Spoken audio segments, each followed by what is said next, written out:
thank you very much. One of the things that we have to look forward to in the early part of the next century is running out of space for the disposal of our solid waste. And that becomes a very difficult and complicated and also potentially expensive problem. We have facilities in our landfills to handle the solid waste situation perhaps for another 7 years. But I'm reminded of an Indian proverb that says that people who govern should not only look out for the next 7 years, but for 7 generations in one's thinking and planning. And in keeping with that idea, we have felt, the City Council and the executive branch, have felt that we really needed a commission to look seriously at the situation of solid waste and to make recommendations to the council and to the other governments in the region. This clearly is not going to be simply a local problem. Other jurisdictions are going to have the problem far more seriously before we do. And we think that this is one of the bases for regional cooperation, and we have asked this commission under the leadership of former City Council member Richard Guthman, who has the distinction of being one of the people in the region that understands, gets along well with, and has been one of the members of the City Council. And so I think we're extremely fortunate to have Richard Guthman chairing this commission and making recommendations to the council and hopefully guiding some of the thinking in the region. He has welcomed being considered our garbage czar. So I am very glad to turn over the problem of all of the garbage of the metropolitan area to a distinguished Republican leader of our city. Richard. Thank you, Mr. Mayor. I think the mayor said it all. Perhaps he may have said too much. I think on behalf of all of us who are going to serve on this committee that we thank the mayor and the council for their foresight in creating such a citizen group to make advice, give advice, make recommendations, and to generally sort of continue to guide us as to how we deal with our problem of solid waste. It won't go away as long as consumers continue to buy things which they can't consume. So we have a tremendous job to do in education. In fact, I think if we, over our tenure, which is a 4-year commission as a matter of fact, that if we do nothing else than to have made people aware, if we make school children in today's grammar school aware of the problem, but by the time they become real consumers, maybe we can cut down on the volume of waste or potential waste which is generated.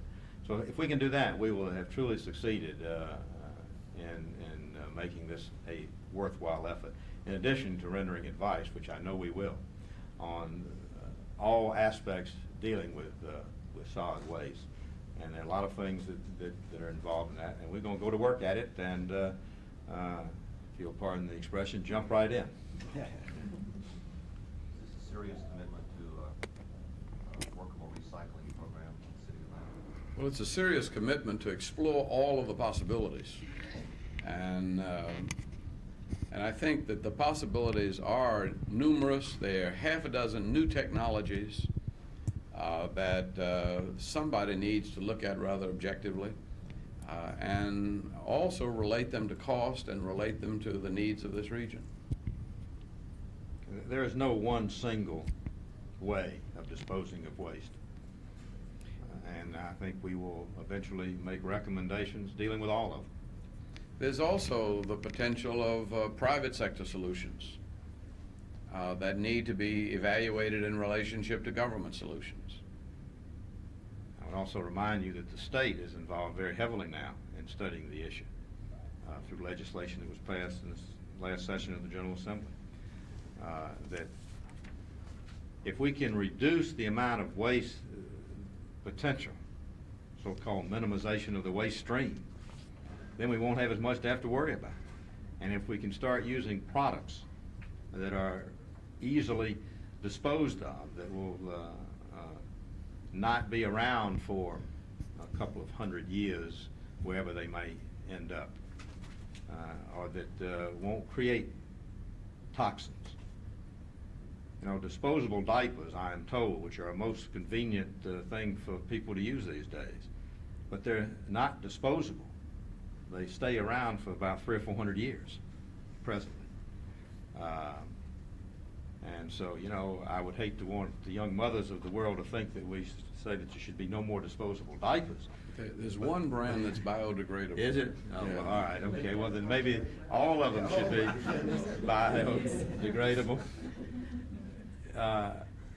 If you just think every day, if when you buy a product, whatever it is, food or any other product that you use, a disposable razor, think of what is in that product and whether or not it is easily disposable and whether it has any value to your use.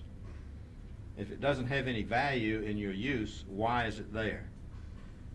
And I think that if we can start people to think about that, then we will have gone a long ways. Can you give us some idea of how, realizing that the commission was just formed, how you plan to look at these alternatives, source material, other cities, et cetera, in reviewing all the possibilities? Well, I think to make matters a little more manageable in terms of examination, that we'll divide into subcommittees. And these subcommittees will be focusing in on a particular process, perhaps, and then we'll all review that. We'll rely on work that's already been accomplished. We'll try to examine what others are doing. It's not our goal to reinvent a wheel, but to take that wheel and improve upon it, and to take all the best things from all the wheels and mold them and fashion them into a policy that is dynamic, that goes forward for the next generations out. How do you see, you say it's a 4-year commission. How periodically will you be reporting back to City Council? I don't think we have determined that yet, but I think we will. I think we'll be spending most of the summer, at least, examining, becoming knowledgeable, and seeing what's there, and examining particularly what the city has already done. We should not forget that the city has not just all of a sudden decided there's a problem out there. The city has done things over the years which are ongoing, which will continue to be ongoing, and we need to look at those, render advice about those as to how they fit into the future. Based on what the city has done, is there anything that you can say you won't be doing? In other words, things that were mistakes, perhaps? No, I would not. We don't make I would not prejudge anything at this point in time. But I think the value of a citizen commission in this area is that a lot of the action and a lot of the expense is going to depend on what citizens decide. For instance, recycling would probably require separating wet garbage from the tin cans and paper and the like. Are citizens willing to look at 2 garbage cans instead of 1? Are citizens willing to minimize their use of plastics and non-degradable substances? That those are all decisions that I think this commission will bring to us as a city government, but will also bring to their fellow citizens as topics for discussion. I think we have to involve at some point, as the mayor has so rightly put it, the other governments in this region, because like water, garbage knows no political boundary. And we'll also have to, I think, involve those industries that generate waste that maybe is not necessary. Certain packaging materials that add nothing to the value of the product. And in this day and age, can we afford to have those kinds of materials? And you know, it goes beyond the city, it goes beyond the region, it goes beyond the state. It's a national problem, but if enough of us get together and start working on it, then I think collectively we will go a long ways toward making it more bearable. Okay. Thank you very much. Mayor, while we have you here, could we ask a quick question of you on your mission that you're leaving on to the Soviet Union? Okay. First off, can you give us a general idea of what you're going to be doing over there? Well, the Chamber of Commerce has projected a trade mission to the Soviet Union. And I think there are several objectives. One is to establish some economic ties with the Soviet Union. They're going to be doing a lot of purchasing in the next few years of things that we produce here in Georgia. And so I think we're anxious to get to know the people who will be doing that purchasing. I would hope to invite them to put a trade office in Atlanta. As France has a trade office, Italy has a trade office.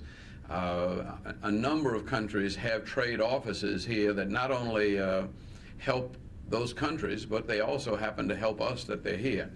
I'm also going to meet with the Olympic Committee and Soviet sports, because the decision about the 1996 Olympic Games is going to be an important decision for the city of Atlanta, and it's one that the Soviet Union has a significant amount of influence in.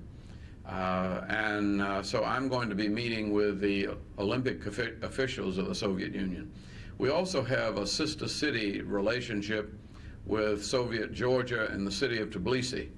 And I've been asked to address a conference of sister cities between the United States and the Soviet Union out in the Republic of, in the city of Tashkent. And so we'll have quite a busy week or so. Okay, on the economic ties with the Soviet Union, you say they're going to be purchasing items here. Do we have any plans to purchase any items there? Well, right now, I think they're not doing much in the way of exporting. They're trying to get their economy in order, and they are trying to import technology. There certainly would be many Soviet handicrafts that are very marketable in the United States, and there's no better place to market the kinds of things that they might be exporting than the Atlanta Apparel Mart and the Merchandise Mart. But already there are significant links between Atlanta and the Soviet Union that RJR Nabisco, I guess they're still here, has been involved. Coca-Cola has been seriously involved, and John Portman has been in discussion about developing trade complexes in the Soviet Union as he has here in the United States and in China. So it's a delegation of our leading bankers and industrialists and developers.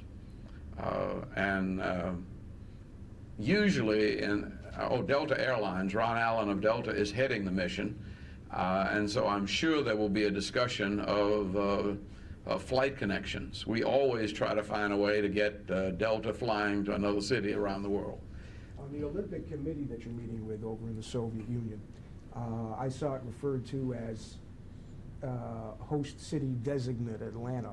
How strong, I mean, where is that a definite for 1996? Well, it's definite that the United States has selected us. If the games come to the United States, they will come to Atlanta. But there are 5 other cities: Toronto, Athens, Melbourne, Australia, Manchester, England, Belgrade, Yugoslavia. It's important for us. Unfortunately, many people really don't have any knowledge of what Atlanta's like. And so we have a job of selling the city to people who have not been here before, and we're also trying to invite them here.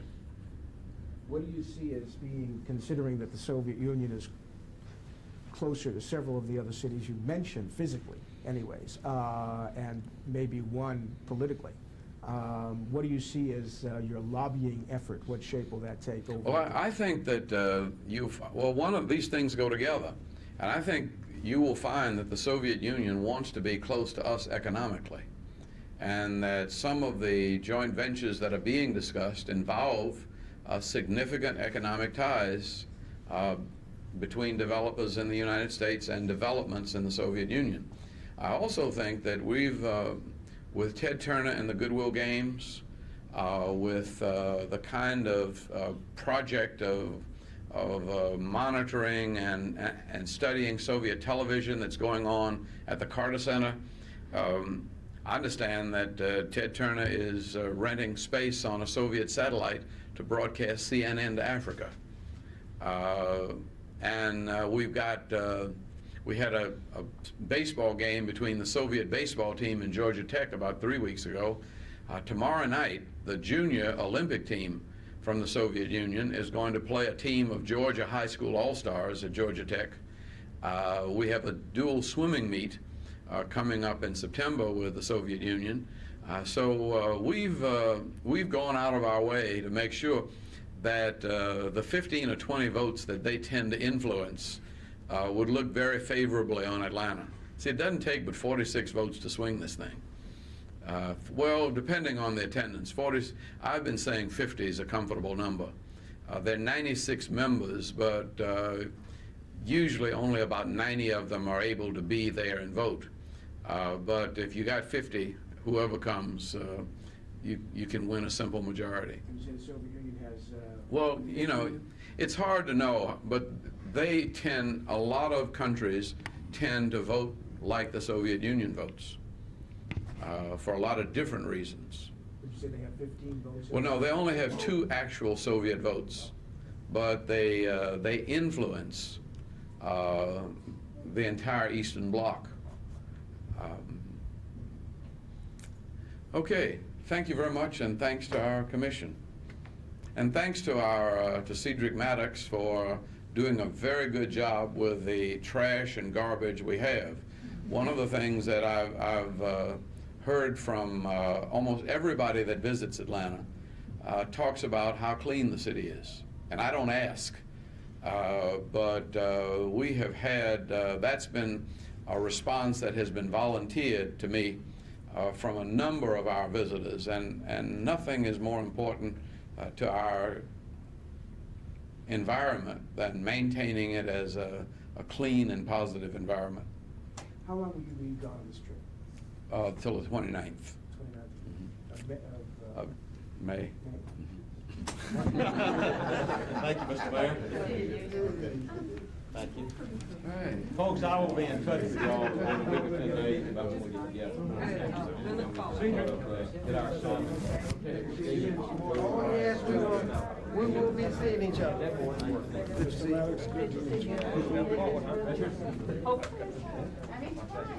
Once again, I'd like to thank all of you for coming down. If any of you happen to have parking tickets from across the way at AAA, we'd be happy, the receptionist would be happy to stamp those for you.